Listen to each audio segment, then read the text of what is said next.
This is going to be so much fun. I really want to hear your thoughts on my England squad in the comment section below. So please let me know what you think of my squad.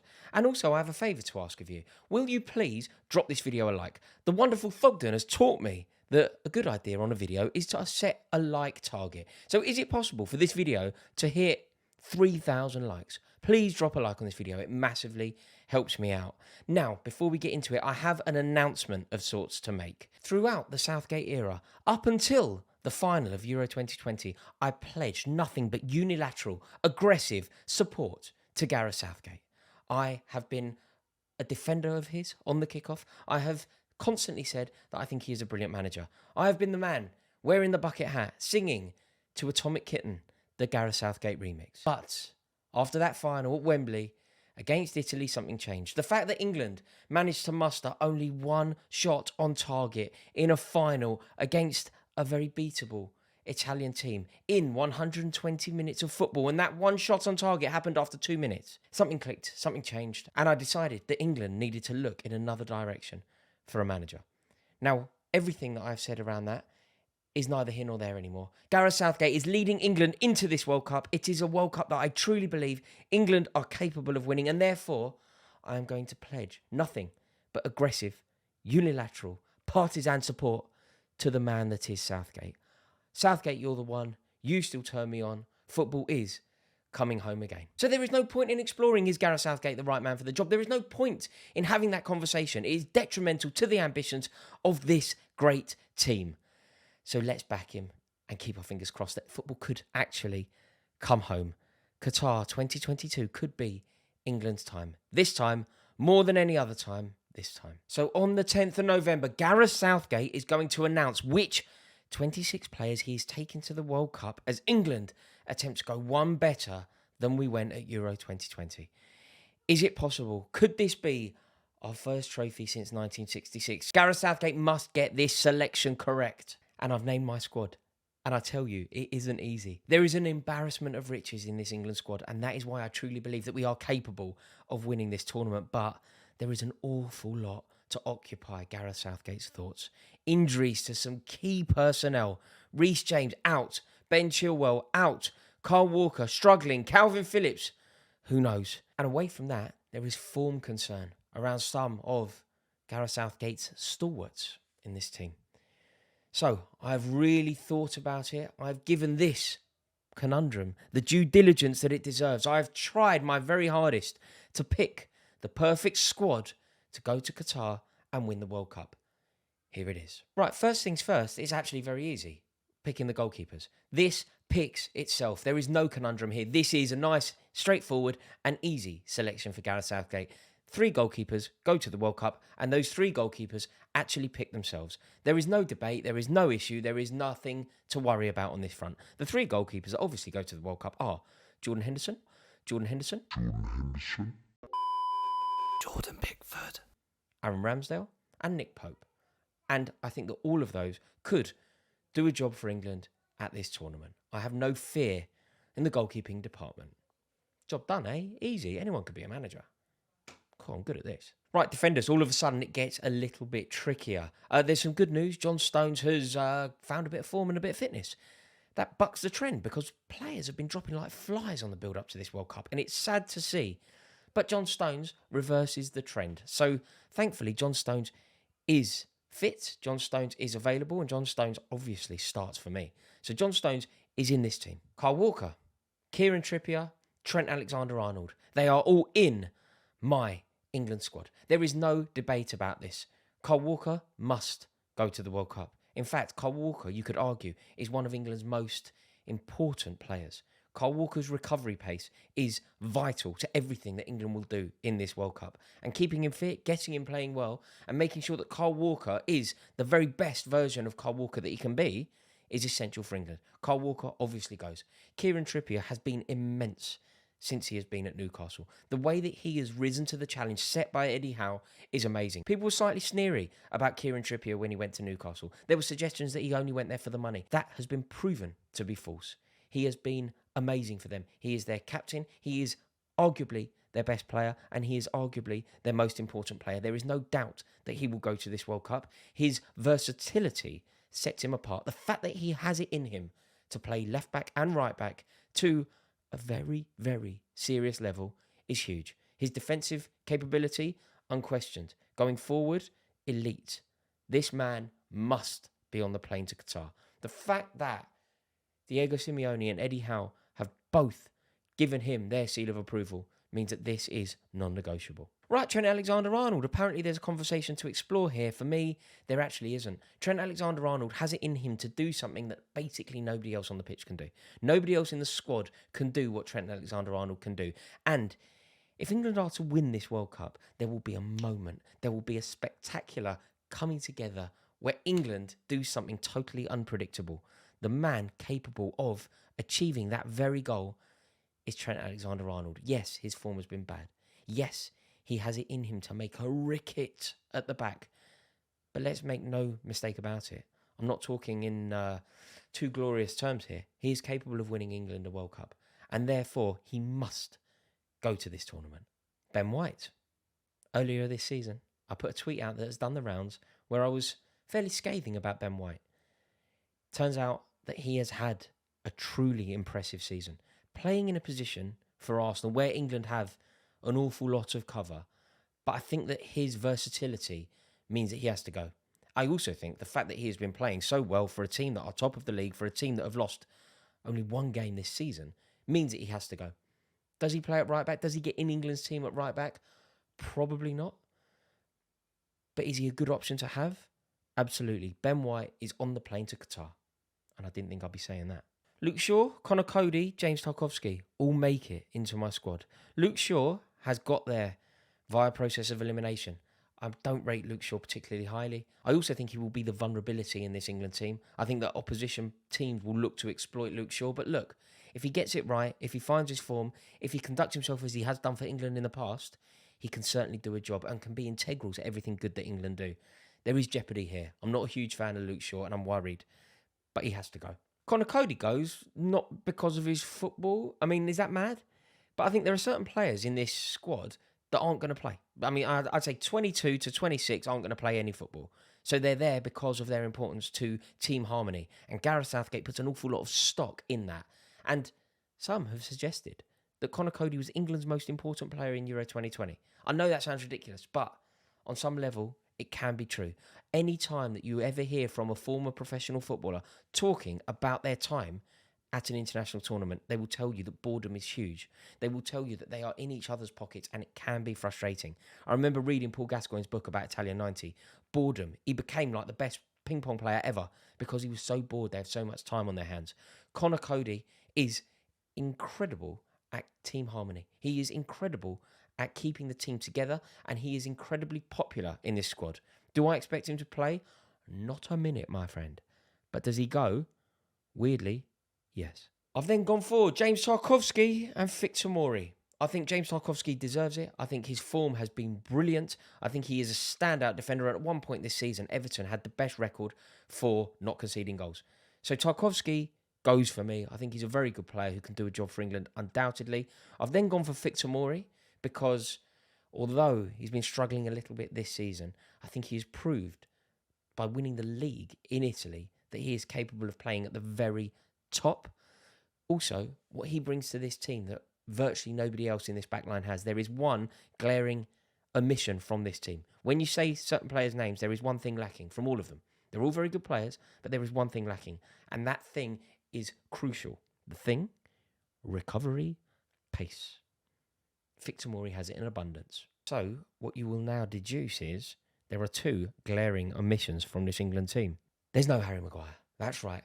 The man with the massive loaf of bread is not in my England team. He does not make it. He will not be going to the World Cup. He doesn't deserve it. International football should be a meritocracy, and the man does not deserve to go. His form has been atrocious. He has been dropped by Manchester United. He has been relegated not only from their starting lineup, but to fourth choice.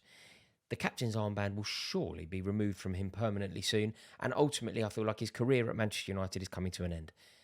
None of the above suggests that you deserve to go and represent your country at a tournament. I expect him to go. I expect Southgate to pick him, but I think it's incorrect. I do not want to see Harry Maguire representing England at this tournament. Next up, Eric Dyer. He's just a player that I don't rate. I don't care that he found a bit of form under Antonio Conte. I don't care that he's looked half decent in a back three. He's not good enough to play for England. It's simple as that. I don't want to hear about stats. I don't want to hear any of that nonsense.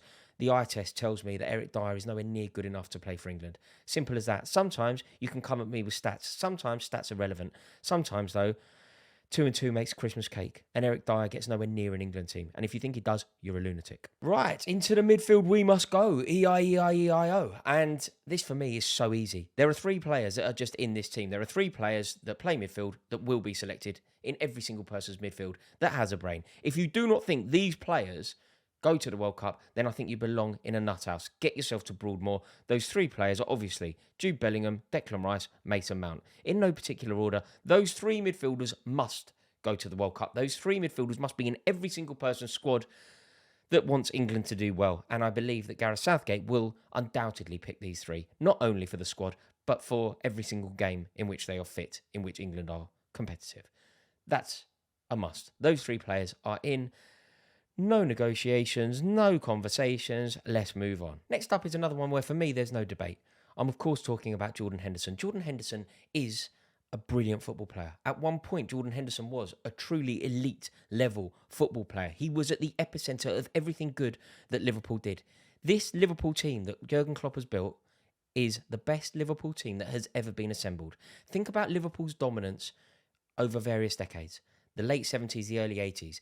They dominated domestic football and European football, and yet this team is the best. You know who was captain of that team? You know who was at the very heart of everything good that Jurgen Klopp's Liverpool did? Jordan Henderson. He is the best captain that Liverpool has ever had. At one point also, he was the best captain in the world. Imagine having that in you. Imagine having the minerals to take a team all the way to the European Cup final, lose the final, and then next year, bounce back, win it. To go all the way in the league, not win it, effectively lose the league in the final, then guess what? Next year, bang, come back and win it. The determination, the drive, the attitude, the resilience. Jordan Henderson must go. Whether he starts is a different question. For me, he doesn't.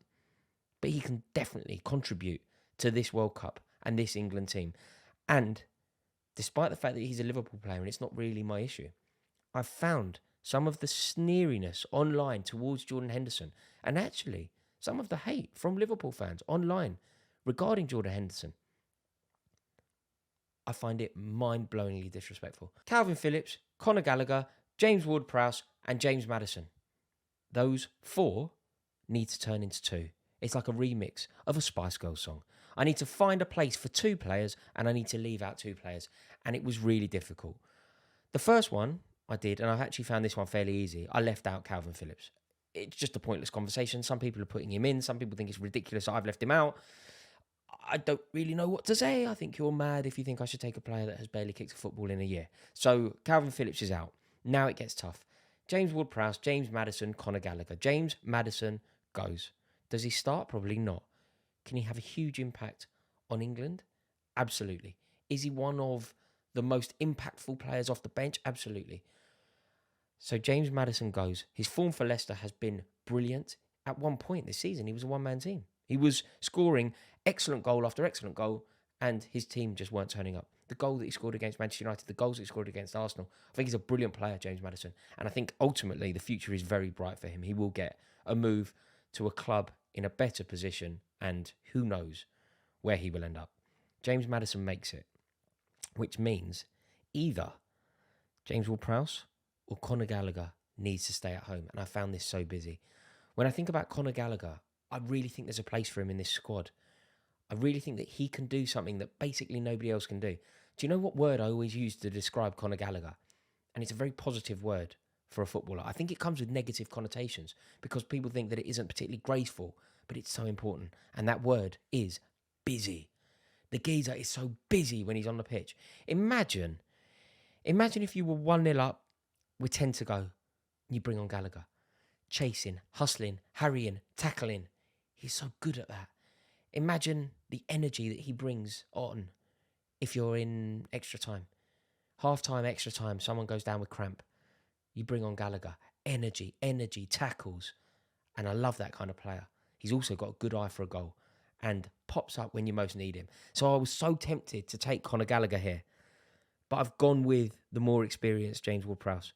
I think James Ward-Prowse as a box-to-box midfielder is great. I think he really is a very good player. And the fact that he plays for Southampton means that people are slightly harsh on him and they're derogatory about his performances because he's playing for a club that basically have no ambition.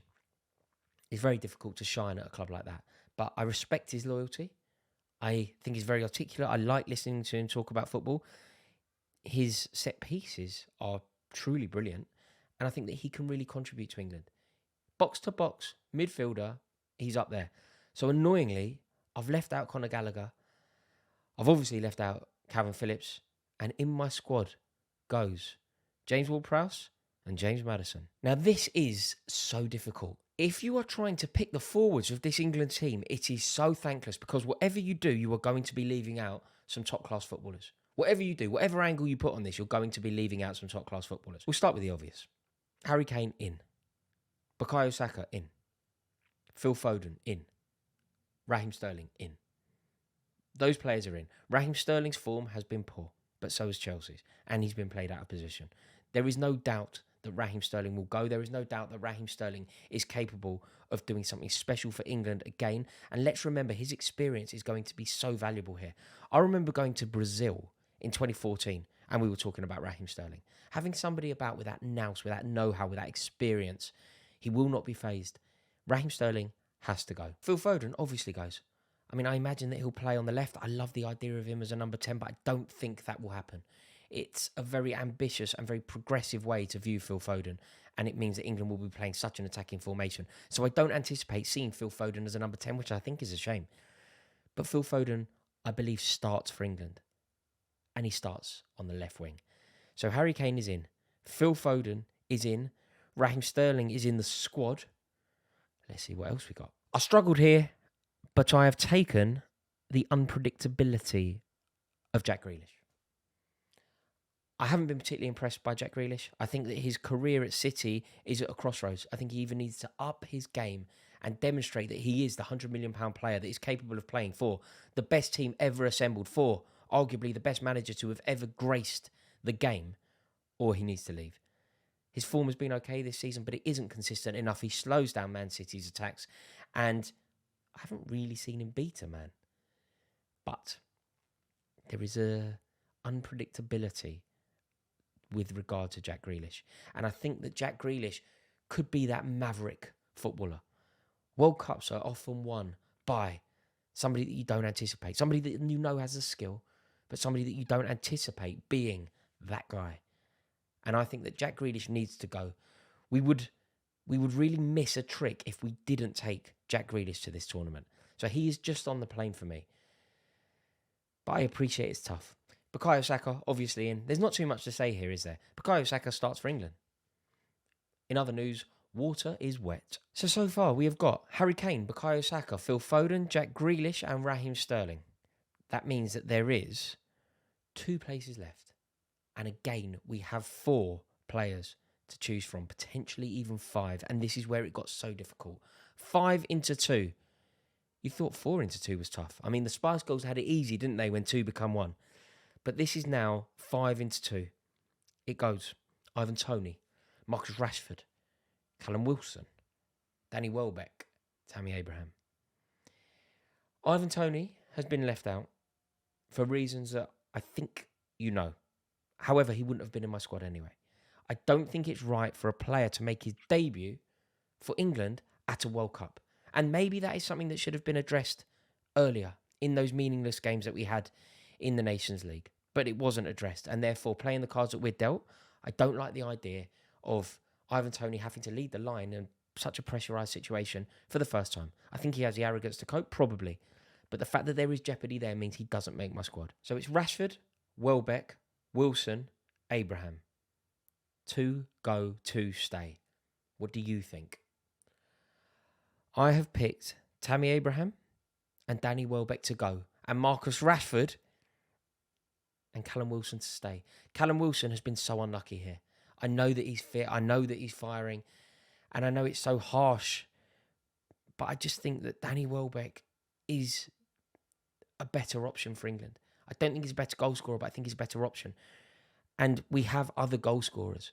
But Danny Welbeck is a great option for England. His experience. Think about what he did for England in 2012, scoring back heels at a tournament in the Ukraine. It was that kind of thing that Danny Welbeck can do that means that he is capable of doing it for England now, without any jeopardy.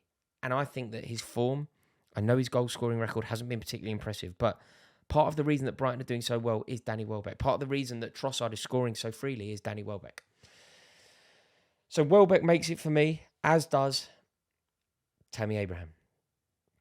They are my choices. They are my team. So my England attackers to go are Harry Kane, Danny Welbeck, Tammy Abraham, Bukayo Saka, Phil Foden, Jack Grealish, and Raheem Sterling. Ivan Toney, Marcus Rashford, and Callum Wilson just miss out. I found this so difficult, especially Callum Wilson.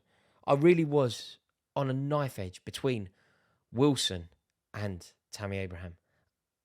I still don't know that I've made the right decision. I just think that Tammy Abraham is a better option.